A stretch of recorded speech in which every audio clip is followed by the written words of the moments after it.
my face looking funny. Oh, Hi. hey. What's up, Facebook Live? Oh, I follow you on Periscope. Okay. Oh, that's funny. Hey, we are here. I'm here. I wish I could see the full screen, but it shows me. Okay, we got it. Okay. And we're here on Facebook Live now. I'm here with Kim Saxon. I'm here with Theresa. I was about to give you a middle name. Welcome to that. Okay, yeah. With Pastor Theresa. Pastor Theresa Ordell. And we are on Facebook Live and Periscope right now. Yeah, I love it. It's awesome. Facebook Live It's to the right. When you partner. Periscope to the left. Hey, that's my husband. What's up, babe? Hey, Nick Saxon. We are doing our third episode of the Future Wives Club tonight, and I'm so blessed to have Pastor Theresa here with us. She's a woman of God. She's a woman of virtue. She has a beautiful marriage of almost 7 years, right? 7 years and 2 weeks. In the week, April 25th, 7 Woo, years. Yeah. 7 years this month. That number. That's a good number. That's a good number. But there was a story leading up to that anniversary that's coming up. And Theresa has a story. She's a testimony. And I invited her on here because I wanted her to share. My husband says, hey. There's a little delay on Facebook Live. I think Periscope's faster. But, oh, okay. But oh, I see there. I got the notification. the beauty of getting to partner with other people is that we get to learn from their story. Mm-hmm. You know, the scripture talks about how the wise pay attention to what others have to say. We listen to counsel. Mm-hmm. And there's a lot of counsel in other people's testimony. Oh. So when this is over, I'm going to ask Theresa about an event that she has coming up called A Date with God. And it's a retreat that's coming up. So if you're watching this later, you know, and you don't stay the whole time, I want you to fast forward to the end and see what we have to say about A Date with God. It's a beautiful retreat, kind of a getaway this summer that's coming up. Datewithgod.com. So we're going to talk about that. Yeah. Datewithgod.com. We're going to talk about that at the end. So can we just pray for them? Yeah, okay. Let's pray for them. God, we thank you so much for your presence. Yes, I believe that by your spirit and by your power, you will cause us to say things and to do things that not only glorify you, but they bless the women and the men who watch this. Yes. God, we pray for your presence to come and surround every person, every single one who finds themselves watching any portion of this talk tonight. God, those who watch live, those who are going to watch later, I pray that you would draw the people on that you want to participate live with us right now so they can be a part of the conversation, inspire questions, God. I just pray that you would use us and you would bless your daughters because you have desired beauty for their life. You've desired rich, fulfilling, satisfying, healthy relationships. Yes. And so, God, we pray your grace be on their heart and that they would be inspired and encouraged and made wiser. God, and I just pray a continual process of healing and deliverance as we move forward toward becoming wives. Well, we're already wives, but as we walk with them, as they move forward, they become wives. toward becoming future wives. Thank you so much for this, God. In Jesus' name, amen. Amen. Amen. Hey, Alonda. What's up, girl? Yeah. I can only see my friends, so don't feel shade if I don't shout you out. Okay. That Facebook Live only shows me people that. So on Facebook, if you're my friend, you need to become friends with Pastor Kim Statzer, so then you can then we can say shout stuff you and out. we can shout you out. So Periscope, Facebook Live, become her friend. Kimberly Statzer. It's under Kimberly Statzer on Facebook. Yeah, Kimberly Statzer on Facebook. Okay. Although my name is so weird, you ain't gonna have a hard time finding it. STOTZER. You ain't gonna have a hard time. She's like, oh my God, you haven't spelled my name. Okay, that's important. Okay. So yes. I've already told everybody how long you've been married. For 7 years. Yes. And what do you mind telling? Now you can say no, because that's cool. How old? As she asked me live. Right, as I ask you live. Just be like none of y'all's business. And I'm gonna laugh the camera. and turn it off. I'm just gonna laugh and turn it off. He real sad. Hi. How old were you when you found your spouse? When we realized, because there's a whole backdrop. Yeah. With the moment that you realized, now we are headed toward marriage. Yeah. This is happening. How old were you? I was 40. 40. Yeah, I was 40. Yeah. See, 40. I love that.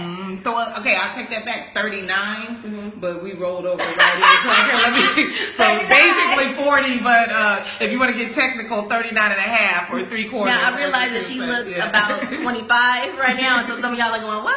Yeah, I got married at 40, 41. I'm now 26. And God, all things are new. There you go, brand new. Bam. Reversal of age. You didn't know that? If you get married after 40, you go backwards. You age backward. That's beautiful. Fabulous. Yeah. That's a reward. It is. Of those that diligently seek Him. All right. Okay, we're gonna be serious. So tell us what it was like for you. Tell me. I want you to kind of to share, and just as I don't want to be the interviewer that talks half the time. But you're good. I mean, yeah. But I want you to share, and then as I just feel some heat on something, I might just ask you a question about it. Yeah. But just tell me what it was like. Like open up the picture, open up the story, because there's women who watch this who, some of them are in the moment where they're looking for what's going to happen. Am I going to find this person? And how do I find this person? So what was it like? What did you... Well, I think saying 40 tells you a lot. That tells you a lot. I mean, because that's like a long time of being single. So mine was unique because for a couple of reasons. Thank you, Alonda. Mine was unique for a couple of reasons because one, I was in the ministry. And so when men heard, oh, what do you do for a living? Oh, I'm a minister. Then it was like, yeah, deuces, So for every woman in a job that's dominated by men, you probably have experienced a little bit of that. Okay. Yeah, so it was kind of like, do I get in trouble with God and not say I'm in ministry, or do I just go ahead and say it in the beginning and get it over with, that kind of thing. So that had a lot. I think the other thing that I had to get straight is that I had a lot of men as friends. And it was hard for me to make that shift. And so a very dear friend of mine, who I say get every book he has written. He's written books on marriage, singles. Dr. Ron Elmore.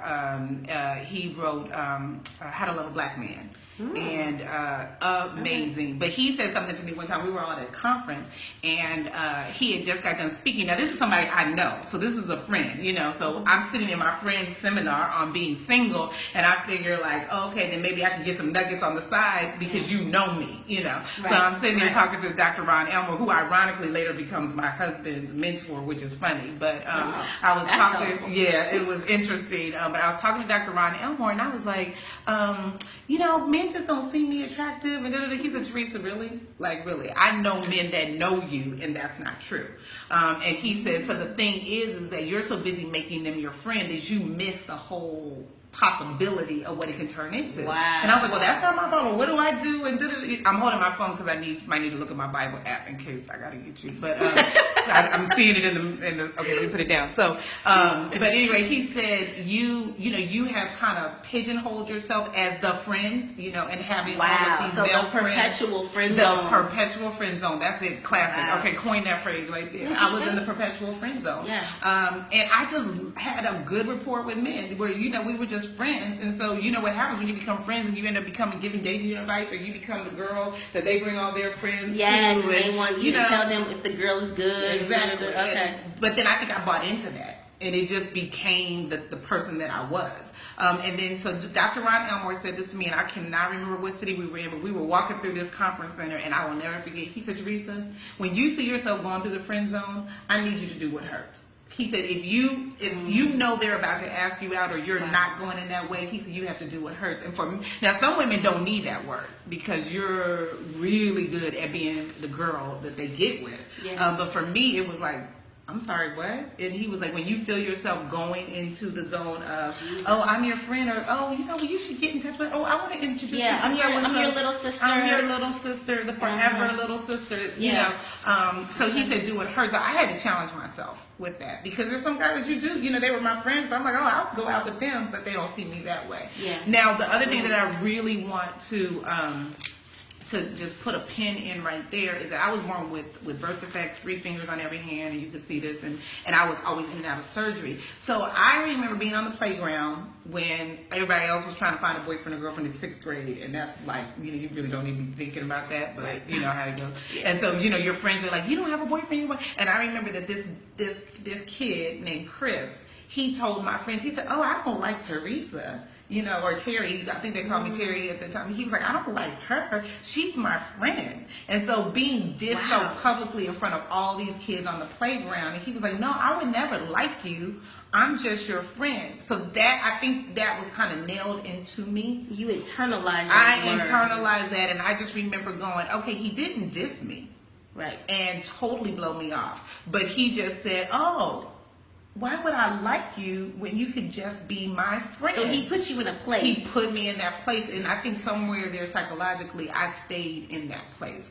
But that wasn't the only reason why I wasn't married. You know, my mom told me one time, she said, you can get married. And I just want to tell a lot of you single women that you can get married. You could always just get married. If it was about getting married, you can marry. If you wanted to marry anybody. If you just wanted to marry anybody, you could. But when you're waiting on it being right, and when you're rating, hey Simone, what's up, sis? Yeah, hey London, hi sweetie. Hey. So if you're looking for the person that God has for you, if you're really looking for and I don't even like using the word partnership anymore because that's taken on a whole new refrain. But it's if you're looking for the covenant connection with this ring, instead of with this ring, with this purpose, I be wed.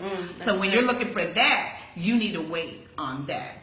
And so that kind of became my thing. Okay, number one, I got to deal with this friend thing that I locked myself into. But then number two, am I just trying to get married for the sake of somebody putting a ring on it? Sometimes we want to feel chosen. We feel like we're getting value from that. And we get so caught up in wanting to be chosen by somebody.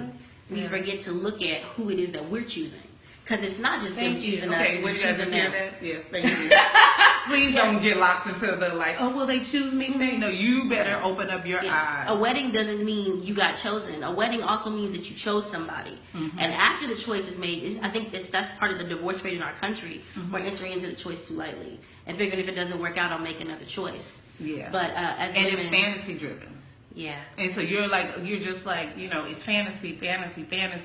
He has this look, he has this job, he has this car. So you're trying to make a lifetime, a 40-year marriage commitment based off of a 2-year lease. Right, or he doesn't. You leased a Mercedes for 2 years, and I'm going to marry you because you're driving a Mercedes, and that's a 2-year lease. So what are we going to do after the 2 years when you got to turn that car in? Are you going to be as attractive? That's so good. Or what's worse, they don't even have it. We just figured we can make them have it. You see what I'm saying? You know, if I give him that haircut, and then if he does get that promotion that he wants to get, and then all I have to do is change his clothes like this and teach him to say these words, we do have a tendency to fantasize. Yeah, and I think that I wanted to also read this scripture but it's Isaiah 4:1, because this whole mindset of, you know, just let me get married to him. I'll fix him up. I'll prop him up. I'll get him where I want him to be. Not where he's called to be, but where I want to be. Not so I can fit in with the club. Yeah. You know, as opposed to, you know, I think that when we get locked into that, we don't realize the danger. And Isaiah 4:1 is just really awesome. And then I'll get back to this my woman story. Is loaded. Do you hear this? Isaiah 4:1. In that day, 7 women will take hold of one man and say, we will eat our own food and provide our own clothes. Let us be called by your name, and take away our disgrace.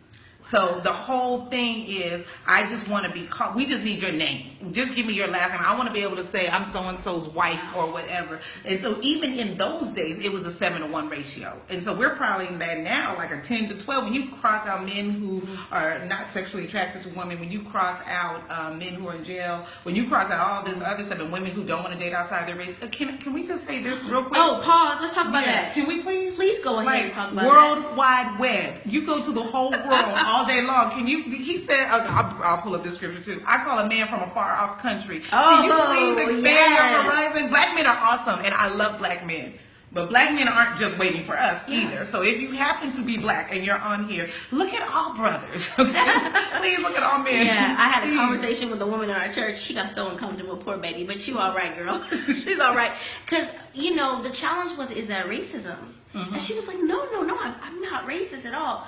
But if you believe that someone of the same race is a superior match for you, it's like, from where do we get that? With 7 billion people in the world, and each one being unique, where do we get that idea? Maybe someone from India is a great match. Yeah. Maybe someone from Europe. Maybe someone from South Africa. Maybe some, from Australia. We don't know. And I think it's important when we're praying we want God's best. We want this great man or woman to be with, that we really open up and take down our prejudices. Oh yeah, because we are very prejudiced. Black women will talk about their men, but they don't want nobody. They don't want anybody else. We can talk about you, but you can't talk. We only want our men. Yeah. And yeah, I'm with you right there. I'm with you on there. Well, go ahead, girl. I'm sorry. Oh, I don't even. But, yeah, we got caught on that was a commercial break. So lesson 4, this 5-minute window: date outside your. I mean, at least be open. Be open. I think that's it. Because I've seen so many men of other races that think black women are beautiful, and but they get such an attitude sometimes when they want to approach one, and it's like, hey, bring down the tiger It's like, claws. why are you talking to me? Why are you looking at me? Because he thinks you're beautiful. Yeah, you know? It may not be an issue of racism. It may actually be that he thinks you're kind of gorgeous, and he may not know how to talk to you. Yeah, because because you're a different race, he might think like, well, if I approach her, I don't think we realize how insecure approaching a woman can be for a man. Yeah. And I think you are looking at it from your insecurities, but I don't think you realize that that's a big step for some men. And if you come with attitude and this thing, and you're not, you know, it's actually today. I was talking and I realized I had 2 sisters. And when I looked at all 3 of us, none of us were physically attracted to our husbands, but they ended up being the perfect men for us. Wow. So, you know, me, Faith, we all rise, we all said. So when you first met them, you were like, oh, no. You know, my brother-in-law, Rick, he had to bring me on the first like 3 or 4 dates with my sister Roz because I loved him. So he wanted me over to bring her over. Come talk some sense into your sister. Yeah, that's so funny. So don't, all that, like, well, I don't know if I'm going to be attracted and I'm not sure, you know, like, really? Sometimes you just need to flow with it for a minute. When I first saw my husband, I said no too. I was like, hey, absolutely not. And the next thing I know, the Lord had turned it all around. You know what I mean? And honestly, I have a brother back in Kansas City. He's from Turkey. I wish I could remember his wife's name right now because we're on like a mom board group together. But I remember him telling me a couple years ago he just loves him some black women, and I'm going, well, I'm married, so I know you're not hitting on me. But what, you know, he was just like, oh, you know, and I'm like, oh, he's little thin, sleek. That's a nice way to put it. Man, you know, short with big old curly hair, you know. But love him. So I'm like, girl, do you know he has him a dark chocolate beauty and just as happy and a cute little baby? Yes. Okay, if she just she's just as happy. You better go out there and get love, girl. She's so happy. Look. So I mean, and they met where in a house of prayer. So it was about them, those values, and not about the race. And I think it is important that we begin to be real with ourselves if we have such a strict view of who it is that can be our potential mate. Yeah, I'm like, if you are really loved by someone, I'm not talking about when you have to force that person into a zone where they might consider you based on the outfit that you have or the hair that you bought or whatever. But when somebody just really genuinely loves you, like, that is amazing. You don't care what they look like at the end of the day, and they, you know, it's just like, wow, this person wants me, you know, and that is an amazing feeling. So if you can get past your own drama and your fantasy and just be like, what do I need? You know, what is it that I need? What are my faults that I need somebody to be able to process and deal with, you know? And so, but with that, I say all that to say, yeah, I had some bumps in the road. I was just about to say, so tell me about a tough season. Tell me about a time where you got to learn some lessons. Yeah, I think my niece was telling me I should write a book about all the guys I dated. It could be like 10 chapters, and each one is cover. It was like the internet porn, the crazy football player, like the, you know, this person who stole money, like, you know, so, you know, yeah. Yeah, my book is pretty long. I don't know. Yeah, but thanks be to God who always causes us to get past crazy people. That stuff is real. Like when you go back and you're just like, wow, you know, God, thank you for saving me from myself. Because when you're single, it's that balance between, well, let me give it a try, and then, like, am I pushing this door down just because I'm desperate?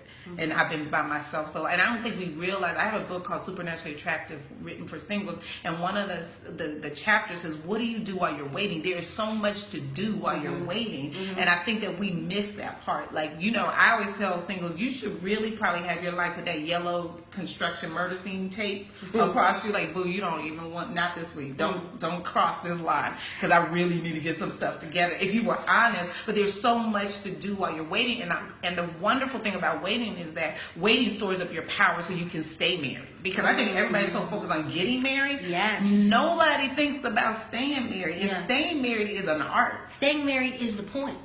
Otherwise, Thank you. why aspire to marriage? Yeah, like if for we're real, not prepared to stay in it. Staying married is the point. And that is Bam. the overall point of the Future Wives Club. How to get into some healthy, long-standing relationships that can be established and maintained. Because if we're not looking to maintain them for a lifetime, then what's the point of marriage?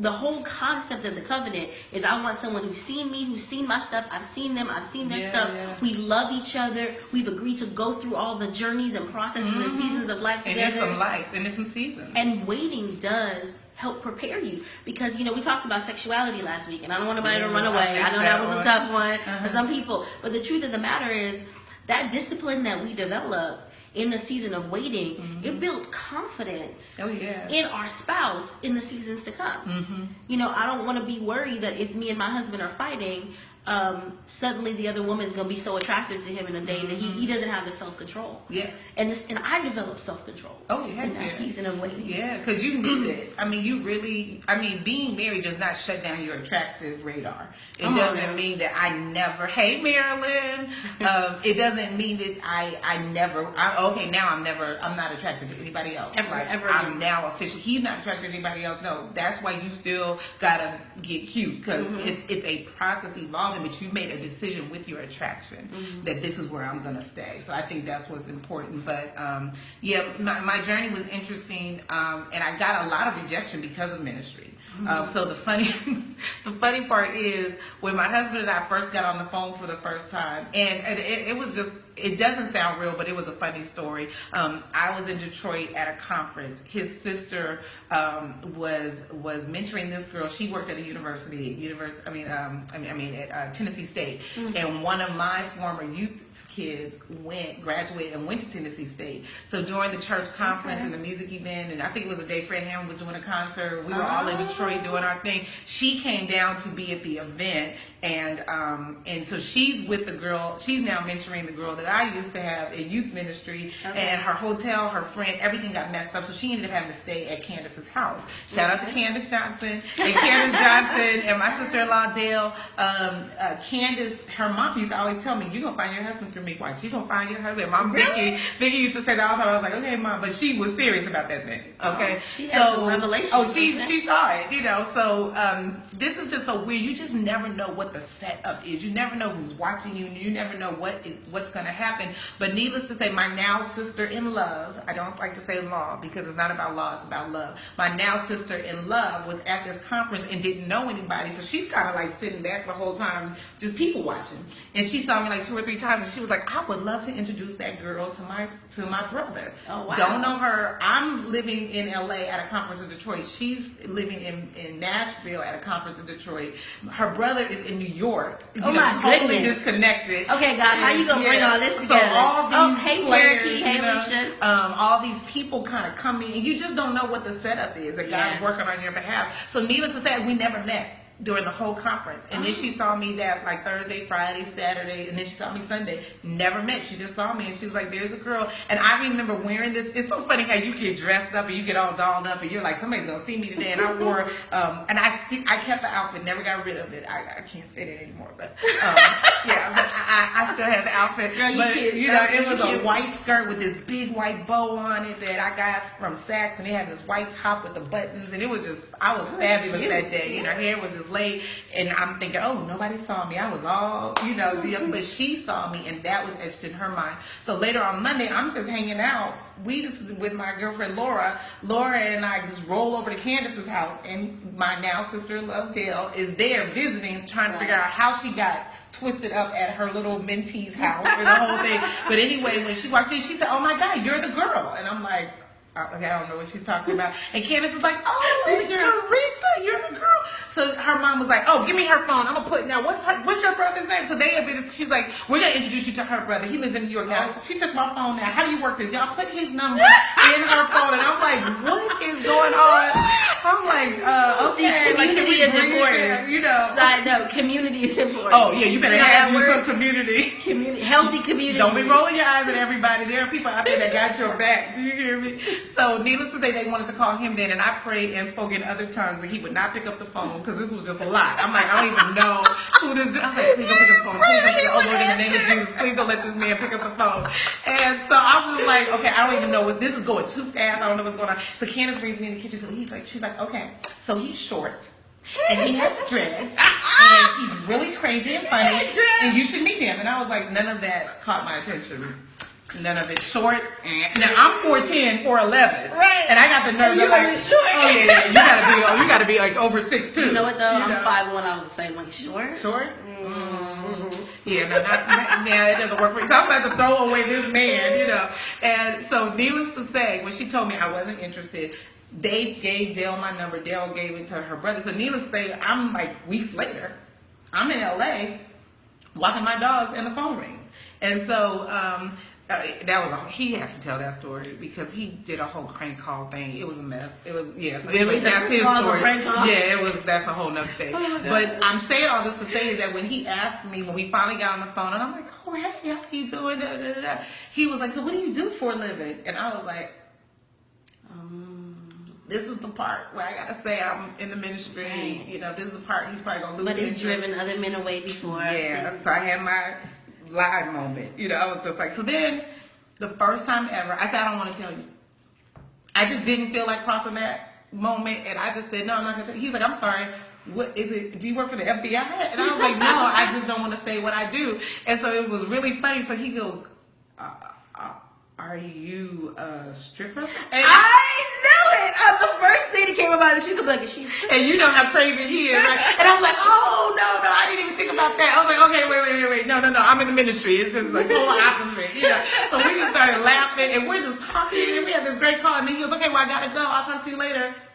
And just hung up the phone, and it was like, so you're like, it happened again. Yeah, okay. So I went back to walking my dogs, blah blah blah. But he was in New York. Meanwhile, and you know, if it was a movie, it would have been really hilarious because this would have been one of those scenes where you showed him on his screen doing his thing and me on my screen. He was moving to LA. So anyway, like about 2 or 3 weeks later, my girlfriends and I were going to New York. It was going into October. And my girlfriends and I were going to New York. And I was like, oh, I know this guy that's a Broadway actor. I'll call him and see if we can get tickets to his show. And they were like, yeah, girl, call him and we'll go to a Broadway show. I was like, okay, cool. So when I called him, he's like, oh, I just left the show. I'm flying to LA. I'm moving to LA. I was like, word? You know, like you're moving to LA? And he was like, yeah. So he's moving to LA the day I'm flying to New York. Wow. And so then I was like, oh, well, you know, we'll hook up when you get here. So it was just like a lot of back and forth. We finally meet and we're like laughing and talking. My birthday is October 2nd. His birthday is October 31st. And we're like, oh, all this stuff. And then all of a sudden he goes, oh, I've had so much fun. Okay, I gotta go. I gotta get my girlfriend her car back. But it was really nice meeting you. I'm like, oh, your girlfriend. Okay. Wow. So you just got put in the friend zone. So I went back to Theresa, friend zone. So I was doing what hurts. But then when he said that, I was like, okay, friend. And when I say friend, I mean literally for 6 years. We were friends. Like, I'm not playing. Like, when I went into that zone, I went into, like, first of all, you have dreads, and I'm not feeling that. You're short. So I came up with every excuse possible. Right. And he had a girlfriend. And so you're friend zone for 6 years. When I say, but I'm not talking about that play friend zone where you be like, oh, that's just my friend. Yeah, no, not friends with benefit zone. Just no, I'm talking about we were for real friends. Like where it was like, man, we were at the movies one night. He was having a fight with his girlfriend. I was there when they broke up, and we were like sat down, talked about it. So we went through that like years of like he wasn't in my circle. So what happened was he just became my escape person. Like when we wanted to talk and we wanted to he was my friend outside the circle that I could process things with. Yes. And he lived way at the beach. I live way in Pasadena. Some of you guys are not in LA, but anyway, we would meet at a restaurant in the middle, and that became our meeting spot. So he would call, hey, how are you doing? Oh, I just went out with my girlfriend. I got some time, And he was like, oh, okay, I'm not doing anything. Like, yeah, let's go. And we would meet and literally talk for hours. And I just was like, the more we talked, the more convinced I was that this is definitely not the person to marry, but this is a really good person to know. And so that anchored me even more into the friend zone. And I dated a couple people, and actually, I thought I was engaged. My husband, if he was here, he would tell you that I was engaged 55 times. Like, because I had a couple. Because my thing is, if we're not getting married, what is the point? I'm sorry. Why? Right. You know. But anyway, I was engaged. Had gone through premarital counseling with this person who had just lied extremely well. Well, if you went through premarital counseling, I'm gonna say you were fully engaged. Oh yeah. Yeah. Okay. Didn't have a ring, but my thing is that you need to go through some people, and we need to sit down with the counselor. And I remember the pastor. We were on a 3-way call, and the pastor was like, "Theresa, I need you to get off the phone for a minute. I need to talk to him." Wow. And he called me back and was like, "Yeah, this." Wise counsel. I think you just need to go back to wise counsel. You need people that need to process and help you process who this person is. Yeah. And I went to Daryl, my now husband, and was like, you are not going to believe what this person just did to me. He got ugly. But he was my safety net, and he was who I went to. But needless to say, yeah, I'm 40. I'm 39, knocking on 40.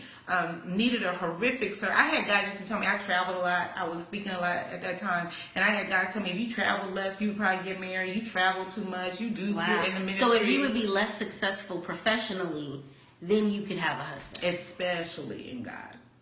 So you need to bring all that down. You need to bring that down. And so then I found myself going to preach and not telling some guys, because it was like, well, they found out I went to preach. And I was like, this is a lot of work, trying to lie about who I am. Yeah. But Dr. Jamal Bryant said this to me one time. I was actually on the East Coast preaching, and he said this to me, and he could preach, but if he never preached anything else, he said this to me. And I remember we were at dinner, and somebody asked me, was I married? And I said, oh, no, I'm not married. Just kept it moving. And he said, you're not married yet. And I said, I'm sorry, what? He said, Theresa said, I'm not married yet. I said, oh, okay, you're not married yet. He said, yet means it's going to happen. Yeah. It just hasn't happened yet. And I was just like, okay, that'll preach. And I actually wrote a whole note about, on Facebook, I have a note about the yet in your life. And so it's like, yeah, it's going to happen. It just hasn't caught up with me yet. And my godmother she said to me one time, she was like, who's to say that who you're going to marry is not watching you? Maybe they're just collecting data. Maybe they need to know if who you claim to be is who you are. Hold on now. Did you hear that? It's possible that the person that is meant for you to marry, they're right in your sphere, is already around or within. Maybe if they're not close to you, they might still be like 1 degree of separation or in your group of friends. Men do watch to see how women conduct themselves. They want to see if we have healthy friendships. They want to see if we smile or if we have a bad attitude all the time. They want to see that, just like we want to see the qualities of a husband in them, they're looking to see the qualities of a wife in us. So, amen. Yeah, she told me that. She was like, he's probably watching. She said, I really believe for you, he's laying low and just watching you. And my husband said to me, after we got married, we were somewhere someday, he said, if all that time when we were hanging out as friends, and this is free for somebody, he said, if all that time when we were hanging out as friends, if you would have slept with me, never would have married you. Never would have married you. He said, there were enough times when we were just friends, and that could have just happened. Because some of you guys have just slept with whoever because you're tired or you're angry or don't nobody know and this thing and that thing. And he said, if you would have ever not been who you said you were and slept with me, never. Because he was not trying to get married. So he was that guy. He was a motorcycle. He was riding his motorcycle, dreads down his back. It's so crazy to imagine this man like that now. Who you know now is not who he was. Oh, no. Oh, wait, I'm about to pull you in here. Okay. I'm just now actually looked at the camera. Okay, can you guys hear something? Yeah. Wow. Yeah, so that was the other thing is I had to watch him. Matter of fact, one time we were talking one time during this era, and he said something, and I was like, I need you to get a devotional. I need you to give me a word. I was like, you know the Lord, you grew up. I need you to go back. And I went out and bought him a Bible, girl, and bought him no, he had who is that? I'm not shaking. No, he had long dreads. Yes, whoever, I don't see your name, but if you know him, yes, he had long. And then it was my girlfriend. Now she laughed. She said, "Oh, Theresa, what about that guy Daryl that you?" I was like, "Okay, dreads, not dreads." He had a shaved hair. He was like, I was like, oh, it's Kai. Oh, Yes, Kai knows. Because Kai and I used to have a joke, you my boots, I get one. We were just like, girl, we gonna stay in this fight together. We gonna live safe together. Yeah, he was, And I was like, I don't even know what he wants to do with his hair. So how am I gonna know what he wants to do? I was just like, not seeing it. But he was a consistent friend. And that's where I saw him. But I bought him this devotional in this Bible. So one day I called him, I was like, hey, he lived out by the beach. I was like, I'm over in your area, I got something for you. And he was like, are you serious? I was like, oh yeah, you need to read the word more. I said, so it's good. And I just dropped it off and kept it moving. And so I wrote him in his Bible. And it was like April 22nd, and I said, Daryl, you're amazing. You're like a 2-liter Coke, 2 liters of Coke in a can, a 12-ounce can. I said, you're explosive, and God has a plan for you. But we got married April 25th. So at the wedding, we were looking at that same Bible I had given him years before, and it was almost like to the day of our wedding day. When I got him that Bible, I wasn't missionary dating. I was about to say, let it be noted that she didn't give him a Bible and devotional because they were dating, and she was trying to create him into something. No, missionary dating is when you're on a mission to get them saved so that you can marry them. Yeah, that's a little bit shady, selfish, manipulative, a little bit. We don't see it that way, but ultimately, however, you as a friend, you did that. So hear that, women, whether you go marry him or not, just go ahead and invest and be yourself. Tell the truth. If the man needs to pray some more, keep your panties on. Because you don't know that exclamation. I shouldn't have been that. No. You can be a big girl. Hold it together. Keep your integrity in check. Because either you might be blessing your own self because you end up marrying that friend later, or you're helping someone else. Okay, another sister out who will one day marry that friend, and he needed to hear the truth. Okay, about what was going on in his life. It's okay if you prep him for somebody else. Okay, it's okay. Share the love. We can all do that. Look, we can work it out together. Right. So you're not for me, but I'm gonna get you right for this person. And another woman might get yours right. So you just pay it forward. That's what you do. I went out with this guy one night. I was like, you know what? Let's just. First of all, I went out with him and I was like, we're not even gonna order a meal because this is not gonna be that long. I'm gonna order an appetizer and a cup of coffee but you would be great for Michelle McKinney Hammond. If you've read her books, you might know her. I said, I'm gonna call Michelle McKinney Hammond because I have a feeling you should get with her. He was like, I'm sorry, what? But then he was like, I just saw her on Channel 40. I said, see, that's God. Let's hook it up. And he was like, are you serious? Like, are you really serious now? I was like, I know you're not for me. Like.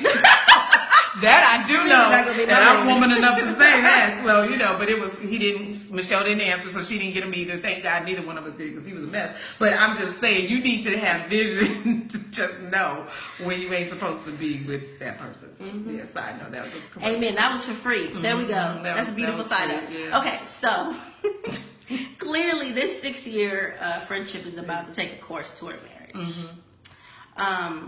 But before you tell us the beautiful moment in which y'all realized that, what did you do in the hours of loneliness leading up to that time?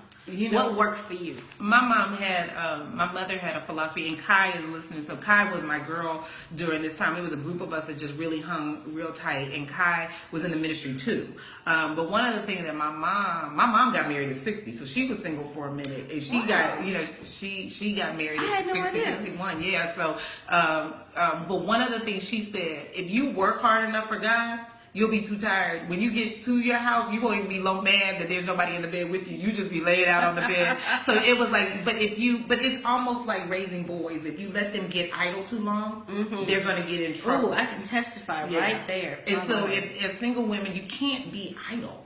Because if you're idle, I ain't got no man. You idle, Yes, she did it too. She sure did tell us that. And actually, it's so funny because at a date with God, she laid hands on me, Kai, and another friend of ours, Monica, and she was like, the husbands are coming. But we were all doing our thing. We stayed so busy, Stop saying that you're going to see the world after you get married. Oh, after I get married, I'm going to buy a house. After I get married, I'm going to travel and go, have something to talk about, And how about, I had all these guys telling me, well, you're going to intimidate a man. When I had met my husband, he had traveled half the world. So when I was talking about the places I had been, he was like, that's all you've been to? We got to get you out more. So I'm like, here was other guys were intimidated. By the time I got with him, he was like, you never went? Oh, man, I'm telling you, you need to go to Denmark. You need to go to Spain. And I was like, oh, okay. So then but go live. live. Have rich experiences. Yes. To live is to embrace life, take advantage, live. You know, I had a house that was run over when we bought it, and it took forever getting the house together. You know, go travel. My friends and I, we were plotting our trips. We have a girl at our house at our church. I'm not sure if you're watching Anise, but Anise is like, she lives her single life. She's like, oh, Pastor T, I'm gonna be out of time. I'm going here, I'm going there. Live and go see the world. Go, you know, live your life. Be you. You know, it's okay to be you. It's okay to have those experiences. It's okay, because the thing is, you are going to be somebody's helper. You're going to be somebody's helpmate. You're going to be an addition to them. And if you don't know nothing about anything, what are you bringing to the table? That's true. They meet somebody. You know, my boss asked me if I could go to Europe with him. I've never been. I don't know. No, baby, this is how we pack. This is what you do. Tell them you don't want to. You don't want to. You know, you don't want to fly into Italy, to Florence. You want to go into Rome. You need somebody who can, like, you can flow and give them. You're going to help somebody. So just go ahead and live and have something, you know, to bring to the table. You know, That's good. and so it's okay. And I think that now, if you meet insecure men that don't like that, then you're gonna say, "Oh, maybe you're but gonna you know shrink." What? Didn't that save you something though? Because if you're living on purpose, so Theresa's saying she was called to ministry, so she was about that. She was doing it. You had your house, you worked on your fixer-upper, you traveled the world. So really living on purpose and living fully, because I think a lot of women on that point, they feel like their purpose is to get married. And so I can't so you can't do anything else until then. And the truth is, your life balance is going to be harder to balance after you get married than it is right now. So yeah, I was looking at Lakeisha. Yeah, that's right, because they will try to see if you were real. Yeah, girl, you know it's like, and I mentioned Keisha earlier because she's one that travels the world. She said, I'm not gonna wait to be married. You know, I'm going to India. She's riding elephants, that girl. All over the place. That's it. And I love it because the truth of the matter is, it's only a part of who you are. Your whole identity won't become another because you're married. And it's true, you want to have something to add to that relationship. And I think it puts you in a certain caliber too. It upgrades the type of men that are looking at you. It does. Because men who are of a certain caliber want someone who's a good match for them. It's very true. And you know, you said something, Holy Spirit, what was that? You said that the insecure men are going to have a problem with you being too accomplished, doing too much. And here's the thing. So Theresa is in ministry. You know, she's an author. She's a speaker. She travels. And people were insecure about the fact that you were traveling so much. There are some women who maybe they're in medicine, maybe they're in business, maybe they're successful in whatever branch of career. Men get intimidated by successful women sometimes if they don't feel successful enough themselves. Even just spiritually. You know too much of the Bible or whatever it is. And at the end of the day, that man isn't where he is in that moment isn't what you're looking for in marriage anyway. Because that is going to wear heavily on a marriage. So if he's jealous every time you get a promotion, every time you get an opportunity, all through the relationship. and then what are you going to do? Are you gonna crush yourself and just kind of suck your breath in and try not to make him feel insecure? It's just going to bring in resentments and fights and stuff later. So really, if a man doesn't want to be with you basically because you're too accomplished, you just saved yourself. You saved. Some unnecessary time. Bye, Felicia. Yeah, it's like, look, you just saved me 6 months. Figure this. Thank you so much. All right. Thank you. Because I mean, and that's very real. To be married to an insecure man is a trap that you don't want to deal with. Now we all have little insecurities. I'm not saying that a man has to be perfect. But if it's so dominant that's coming out early on, now you can do what Theresa did and help your friend, brother. That insecurity right there is going to keep you from having the kind of woman you want. Now, me and you, I'm not even worried about that. But I think it's good to be real with our brothers in a loving way, because that stuff comes from wounds, it comes from fears, it comes from maybe father issues, it comes from not knowing if they have what it takes. But we can't be the mentor, healer, deliverer, coach, and counselor for our own husband. And I think that, you know, you may meet a man that just hasn't even had your experiences, but they want them. So he's not insecure, but now he's at a place where, like, help me get there. because I've been wanting to do that, and I want to do this. So let's, you coach me through it, and we look at outside of your political view. The things that I loved about Michelle and Barack Obama is that he said that she was his mentor. Not in the White House, but before that, she was his mentor, and I was like, here he was man enough to say that she had some insight that he needed, and she mentored him. And then later on, when they came to when he had been talking to his team, and they had talked about him running for president, and they brought it to her, she was like, I will only walk through this with you under one condition, that you do it to win. And now you're talking about somebody who had mentored him to a certain place. And so he said he knew when she said that, she meant put your foot in it, get down and do the dirty work. And I was like, wow, that's powerful. So I'm not talking about him being president. I'm just talking about the fact that here it was, he married a very smart woman. Right. He had the humility to say, I've looked to her for her insight in different areas of my life. Why would you want a weak helpmate? And that's the difference. There's a difference from what you were talking about earlier, where we have a fantasy and we're trying to mold a man, versus I'm providing help to someone through the life experiences that I have. And I think that's a paradigm shift. Well, I call them show ponies. I don't know if there's any men out there watching, but I say that a lot of you women, I saw a Patrick or a man's name in there somewhere, but beware of show ponies. And women, if you've been a show pony chick, you need to just really come back down and realize that show ponies are not helpmates. Show ponies are those horses that are braided manes, and they prance around, but they're not workhorses. You want to be an Arabian. Arabian horses were the ones that could go through the heat, the highest heat of the hottest desert in the world without a drop of water, and take you through and bring you back and still keep going. Like, now what else do you want me to do? So show ponies don't do it. You really need to have some stamina to you. And so I think that when men start to lock into their call, my husband just spent a lot of time during that 6 years. God was transforming him, and God was like just taking a lot of the New York out of him, taking a lot of the carnality out of him, and taking him into a deeper place with him.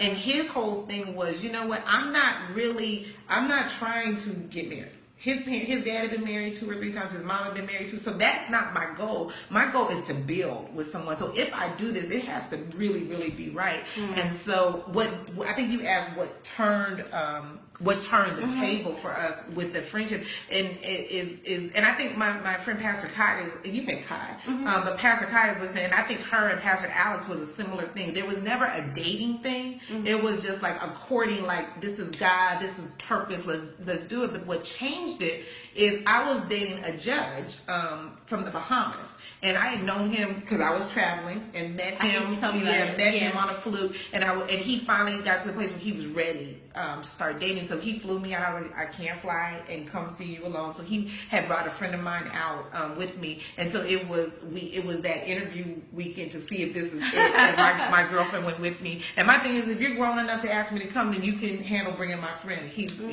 So he understood that. So it started out really good. It looked like we were on that, and it was making sense, but it wasn't God. God wasn't in it. It was a good opportunity, but God wasn't in it. But I was dating this judge, and what you do is this: you just pray this simple prayer.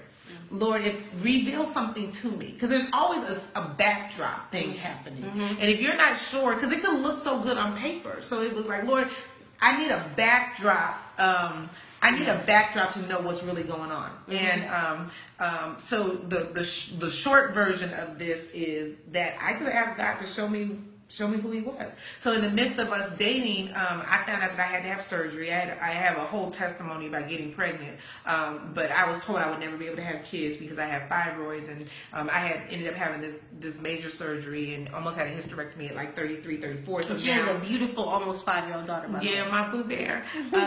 But so this is the other thing that you're dealing with, though. Not only was I knocking on 40, but now this is my second surgery. The doctors had told me I had a brief window to get married. So now one of the nurses told me, look, you playing.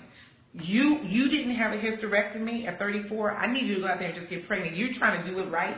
She really told me this. I was in tears when she finished. She said, you're up here trying to do it right. I need you to just go find somebody and have a baby, because the fact that your uterus is intact and you haven't had a hysterectomy is a miracle. I need you to go do and stop all this God stuff. So she was serious, and I was like, Lord, really? Like, what do I do? So I had I wasn't doing what she said, but here it was about 6 years later. And so now, and I'm looking at 40, and doctors are like, yeah, this whole baby thing, yeah. You had a window, you missed it, done. So now I'm looking at marrying this judge, and so anyway, he flies into it. I was living in Atlanta at the time, and he flew in, and we were having lunch, and I had just come from the doctor that day before, so I was real distracted, and so he flew in, and so we were having lunch. He was like, "What's going on?" I was like, "I just found out that I had to have surgery again." And this was a major surgery. This wasn't that in 2 days out. This was like a 6-8 week recovery. And I just said, "I found out I'm gonna have to have surgery. I'm really scared. This is my second time having this surgery." And I didn't even go into the can't have kids thing. I was just like freaked out at that moment. And so he pulls out his BlackBerry and he starts looking, and I'm like, are you listening? And he was like, "Oh, hold on." And he said, "What was the date again?" And I said, "January 3rd. Okay. I'll try to call you and see how you're doing because I have to be at the Dallas Cowboy playoff football game. But I will try to call you." So anyways, what do you want to do? I have to be. Oh, it just went right back on. Playoff football? Oh, I have to go. Yes, I'm going to be. You have to be at the football. The Dallas Cowboys. Is he on the team? No. And he said, "But I'll try to call. Not I'm going to call you. I will try to call and see how you're doing from surgery." And I was done. So I was like, "Okay, well, you go back to your hotel." I was like trying to fight back the tears. So I go and I was like, "I gotta call Daryl because he'll understand. I gotta tell him what this guy just did to me because he's my friend." So I was like, "I gotta call Daryl and tell him." I go grab my phone, and when I'm pulling out my phone, he's calling. I didn't dial him. I just was saying, "I gotta call Daryl." He's calling, and I was like, "Oh my God." And so then I picked up the phone. I was like, "Hello?" And he was like, "What's going on with you? I feel like there's something going on. Are you okay?" And I was like, "I gotta call you back." And I hung up the phone because I was like, how did he know? So then I call him back, boo-hoo crying. "This guy I'm dating, you won't believe what he did." And da-da-da-da-da. And he said, "I'll call you back." Okay, I'm sorry. What is again? What's he doing right now? What is wrong with you guys? Why are you guys all like dissing me? So he hangs up the phone, and I'm just like, So he calls back. He's like, "Okay, I got a ticket, and I just need to know the closest hotel to the hospital." And I was like, "I'm sorry, what?" He was like, "Oh, I'm gonna be in Memphis with my sisters, but I want to come and be there." And when I saw him that Christmas. We like ran into each other the day before he was flying out. I was flying in. We literally had like a couple hours, and then he was going to fly to Atlanta. And I saw him, and Christmas became our thing, ironically. But I saw him, and it was like, why haven't we ever? It was to know somebody had your back. Yes, this man had money. This judge had money. Yes, he was international. His father loved the ground I walked on, and it just seemed right. But I'm not saying I need a lot, but I need some support right now. Yeah. And it was very obvious that he couldn't handle it. And Daryl came through when I was falling apart. That's really what it was. And he flew in town, fast forward to, and I don't know what happened, but somewhere we call it our anniversary now, December 22nd, when we just met for dinner. And it was like something just changed. I don't even know, but it was like, you have my back here at this moment where I don't want to, people have heard my testimony. I know I'm going to end up preaching about this, but right now I just need somebody to know I am scared. This is my second time I'm going to have this surgery. Never had kids. After 6 years, I was a vegetarian. I was trying to hold my body up. I was living right. I was doing all this stuff. And now, Lord, I'm back at this, fibroid thing, and forget, being 40, I was just like, it was a lot. So January 3rd, 2008 was the date of the surgery. And when I went into surgery, he was there. And my sister was there. My mom was there. And when I went into surgery, my sister, who had told me years before, "Please don't ever date him." She made me vow to her. She was like, "Please don't ever date this man, forever." But when she went, she said, "Okay, so Theresa can't have kids. What are you guys going to do?" It wasn't like, do you think you and Theresa will get married? Mm-hmm. It was just, she just kind of straight into it. Yeah. Yeah. And when I came out of surgery, he was just there. And my mom was like, "Please come out that hotel." And he stayed at the house, and he took care of my whole family.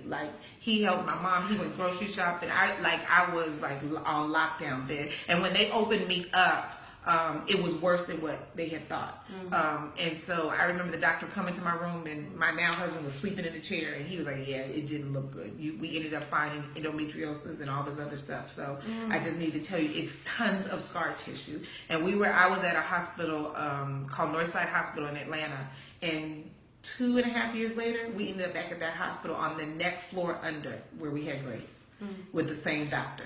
Wow. So after we got married, so Wow. it was like God took us right back to that same hospital and show the story. Show So the we got story. somebody right Okay. here. Kamiko says, this is what the doctors tell you. It's a mess. They told me a similar thing. Yes. Yeah, I actually do a prayer call every year for women with fibroids or anything that have been told they can't. September 29th every year, because that's the day we found out we were pregnant. And I do it every year for women.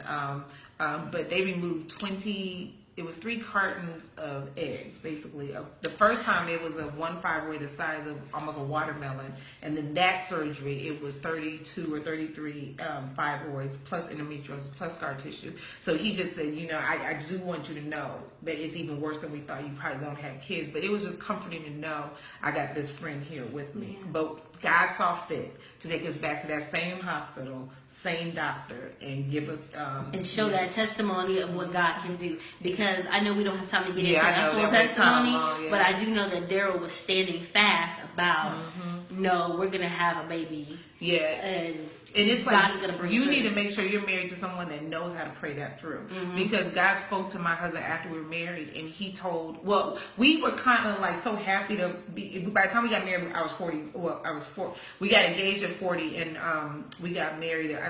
No, we got married at 40. I was 40 when we got married. We found out 3 days before my 40. We found it at 41, 3 days before my 42nd birthday that we were pregnant, and I had birth at 42nd, 42. So that's like. Right. The odds are all stacked against us. But God woke my husband up. Somebody gave us a word and said, there's something that you're not praying for. God said to go in your prayer closet. And my husband went in his prayer. He literally went in the closet and said, Lord, show me. And the Lord told him to pray over me 7 times. And don't let me hear his prayer. Pray silently. Pray in the morning to lay hands on me. But if you get married to the wrong person and they can't hear from God like that, and you need a breakthrough and they can't, so that's, And that's where we get into the process of, and we haven't even had a discussion yet about the list that women make and what should be and what shouldn't be. I mean, honestly, there needs to be a conversation of if there should be. But I feel like there's so many lists about irrelevant things. And we're missing this the girl main told thing. me one time that she wanted a man who wore real white t-shirts and real white sneaks. Because that was important to me. And I was like, sneaks? You going through and you just got to notice that you got cancer. You crazy. You worried about his sneaks, like for real. But that was on her prayer list. Yeah. I'm not praying with you on that. I'm sorry. I mean, honestly, sometimes we get attachments to things in our youth. We saw somebody and they represented something and they wore some white sneaks. But we have to separate that from what's really significant. Oh, yeah. And honestly, what I'm hearing in your testimony, a lot of things, but you saw sacrificial love coming from this friend. Yeah. And it turned your heart to begin to look at him in that other way. Yeah, he was also taking care of his great aunt at the time. And he uprooted his life to move to Chicago to take care of her. And I went to the hospital one time, and I watched him just take care of her, make sure she was okay, fight the nurse. I was like, this person's heart is... So when you're weighing this judge who, he seems to have everything and is showing you houses by the water, but you're looking at this person whose heart says, I will. And one thing my mom said at our wedding is, she said, you're safe with him. I know he will take care of you. And there's something about knowing that this person will take care of you. And during that time, his mom had told me, I ironically ended up talking to his mom on the phone, and we just kicked off our own friendship. And she had told me, she was like, you are the best girlfriend my son has ever had. And I was like, I am not your son's girlfriend.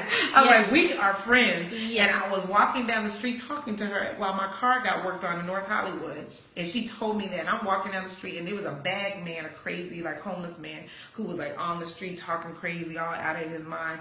And he got right up on me, and I was like, okay, what's he gonna do? Because he was just literally out of his mind. And he stopped, got fully clothed in his mind, and he looked at me, he said, it's all up to God now. It's all up to God. Whoa. And then he went right back to acting crazy and went down the street. I was on Lancashire, and I was like, I'm sorry, what just happened? Whoa, whoa, whoa, And I mean, I was done. But he got in his full mind, and God knows how to get your attention. Right. Yeah. And she had just told, I was like, your son? Oh no, honey, I am not, But it took. One day I'll tell 6 my years. story because I said, "Oh no, about my husband." Look, he was talking mess. I just ignored him. He said something. He but said I was like, scared of "Yeah, what- she knows about bringing people along on things." I just ignored that because that's another story for another day. But it's God. And I think you need to know that God can jump into these really unique, and he can turn. I literally saw him turn this man.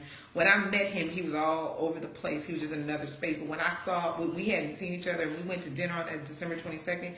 I saw something else in him, and God had him when I saw him. And then it was just it was a courting from there.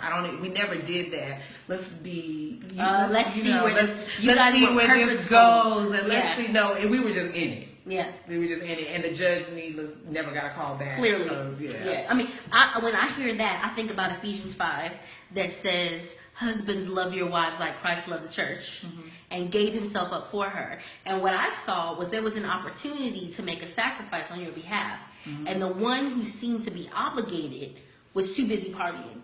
Oh yeah, literally partying, got football and whatever. And the other one who had no obligation put himself in a place to sacrifice to take care of you and your whole family. So he was literally showing forth this premier quality that we're supposed to look for in a husband.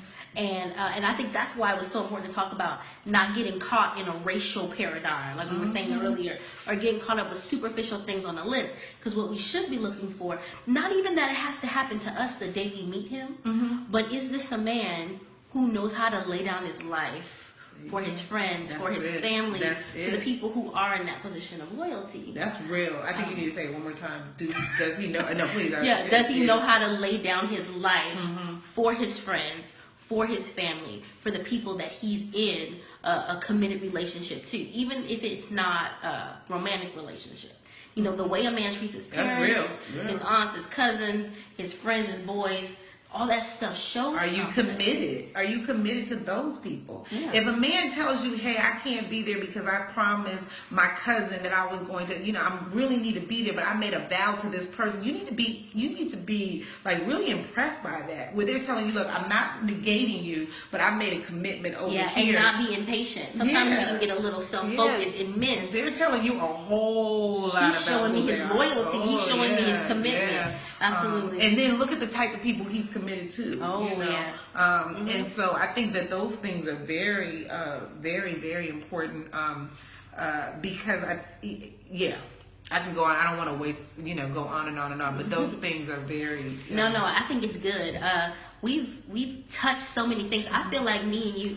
Oh, what's up, Pastor Q? Cubana is grateful for what you're doing here. Thank you, bro. I love him.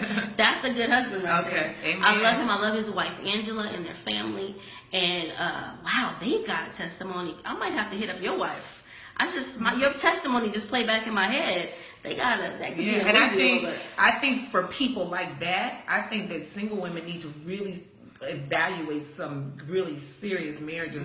Not the rich. I knew a girl that had a 10-carat ring in a 5,000 square foot house. And he was beating her over all 5,000 square feet and all that. So that ring cost her a little bit too much. But I think that you need to evaluate the marriages around you and look at the women who are actually really at peace. Yeah. Even if the money's there, if the money's not. But are you at peace? In that situation? My husband has a saying. I try not to be high. I hate having to bug him and be high maintenance. And he says that I was single for so long, which is real. I got married at 40. I lived by myself. So he's like, I think sometimes innately you are, you just don't ask. You're just like, oh, I'll figure it out. And I have to. He's trying to help me. He'll tell me. He said, "Theresa, I will move a house for you.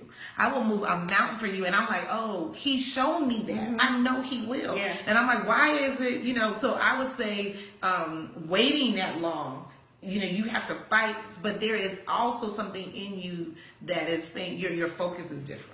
Your focus is different. So, and just a really, really quick side note because I think sometimes some women are focused on the age and how old you are and all this kind of stuff. Please address that. And one of the things that the nurse told me, she said, "Wow, when you got married, of course, they had to test for Down syndrome and this thing and that thing, and I had to go to the specialist and all that other stuff. And then one of the things the nurse said, she said, you know what? The lab guy was on the phone and he was like, how old is this woman who sent over these results for her? She was like, oh, she's 42. You know, he was like, her numbers read like she's 32. He said, that is really deep. It looks like her numbers. And I was like, how was I supposed to even hear that? But it was God letting me know. Hey, I just want to tell you, I redeem the time. I take that time off of your life. And he just threw that out there. That this is just a lab tech talking to the nurse, you know, just randomly. And you shouldn't even be privy to that conversation. Yeah, I was like, and why would she tell me that? But he's like, why is she getting tested for Down syndrome? Because her numbers read like that of a 32-year-old woman. And so it was just those little nuggets. And my husband said this. He said, when we get married, if we don't get pregnant, we'll just travel the world and live for God, work for God. And, you know, we'll just like have fun. We got nieces and nephews. But God he just really challenged our faith. Like, you think I can just give you guys each other and I'm not going to give you, you know, even more. Give you even the more. Dream of his heart. And Gracie is such a sweet girl. I mean, she's an abnormal child. And just the peace that's on Old her. sperm. Old eggs. They just come out mature. Have babies when you're old, I'm telling you. You get the sweet just come out mature,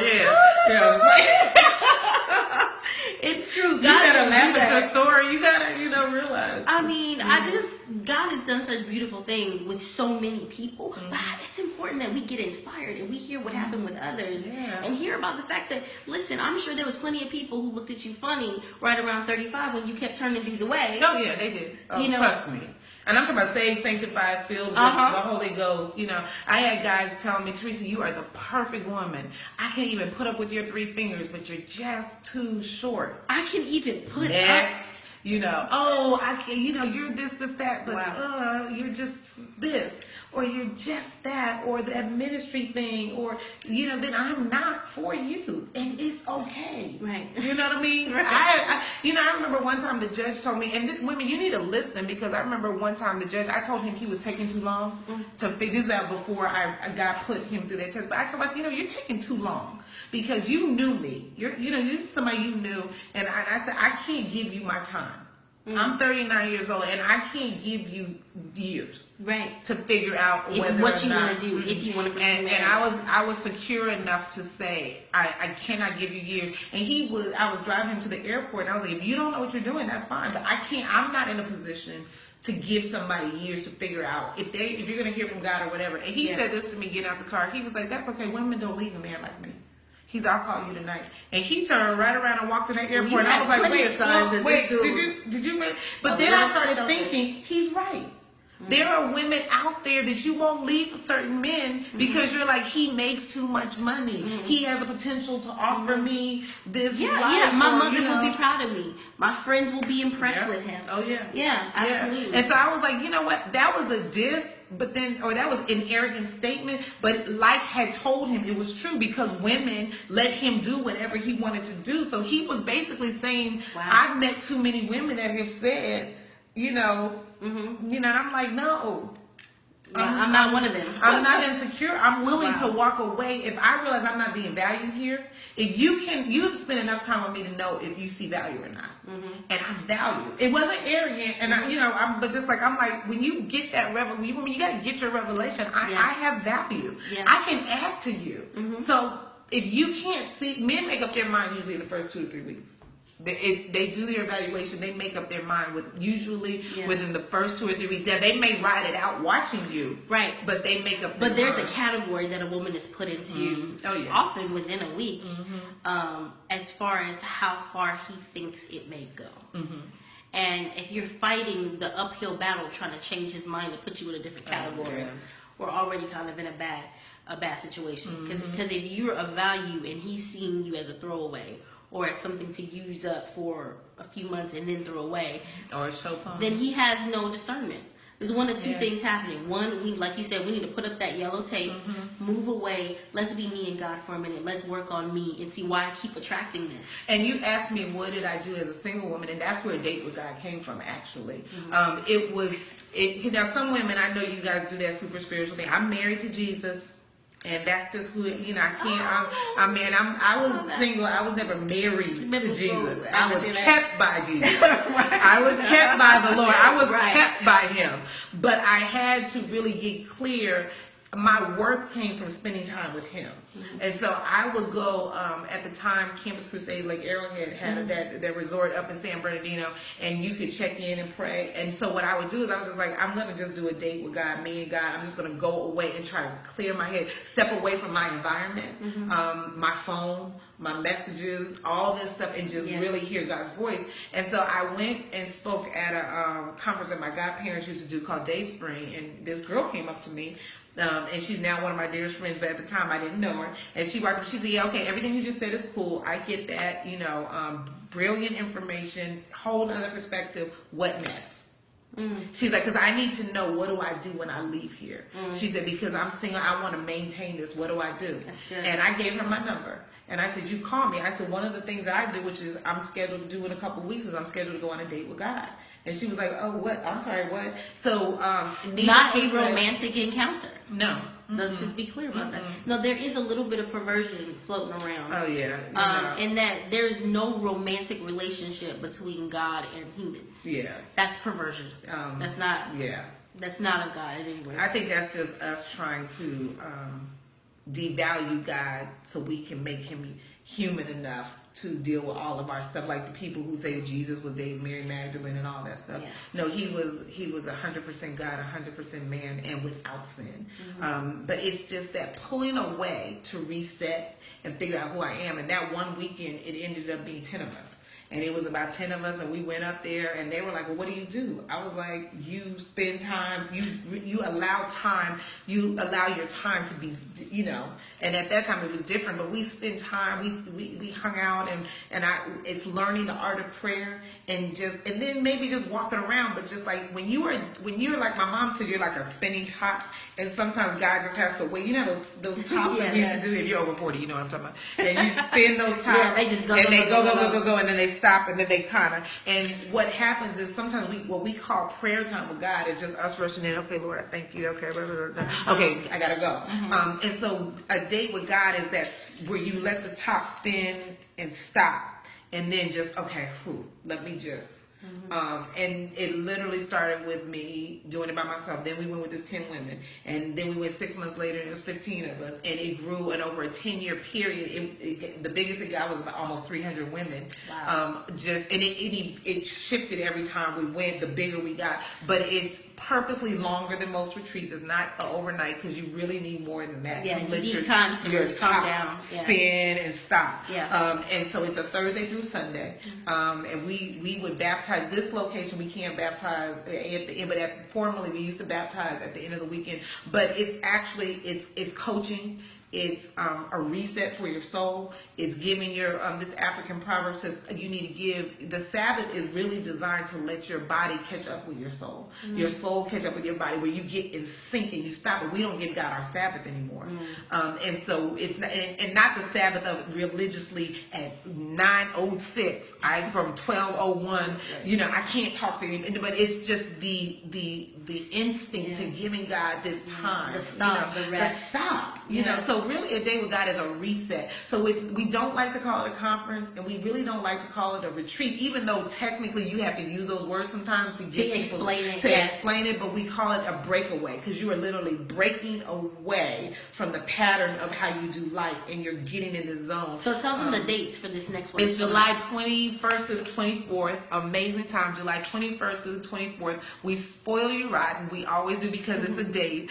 So we make relief room in your suitcase for your gift bag, because we always give like all these gifts. And it's but it's July 21st through the 24th at in Indian Wells, Palm Springs, the Renaissance Scottsdale Resort. And it is, we have speakers, but not every session is speaking. You have to fill out a date profile on our website. Go to a datewithgod.com, and once you register, you have to fill out a date profile, because Pastor Kim, she doesn't know, but she's going to be one of our group group date leaders, but we do small group encounters for like 5 to 10 people, and you break down, so you fill out and you let us know what is it that you're really focusing on right now. Is it marriage? Is it dating? Is it finances? Is it health? Is it this, whatever? And so we have coaches that come and facilitate those small, so we call those group dates, and it's 5 to 10 women. So you get expertise in coaching from these people. You get like small group encounters. That's where good. you get, like kind of hands-on in a specific area. So when you fill out your date profile, telling us who you are, how many kids you have, are you single, are you married, what's your age bracket, what are these, so we know exactly. Why go on a date with somebody that doesn't know you? So at a date with God, you're not a number. You're not this, because at most conferences and retreats, the speaker is the star. So the speaker is, oh, I'm coming because such and such is going to be there. Right. But no, at a date with God, you are the focus. Just like at any date, God wants to know you.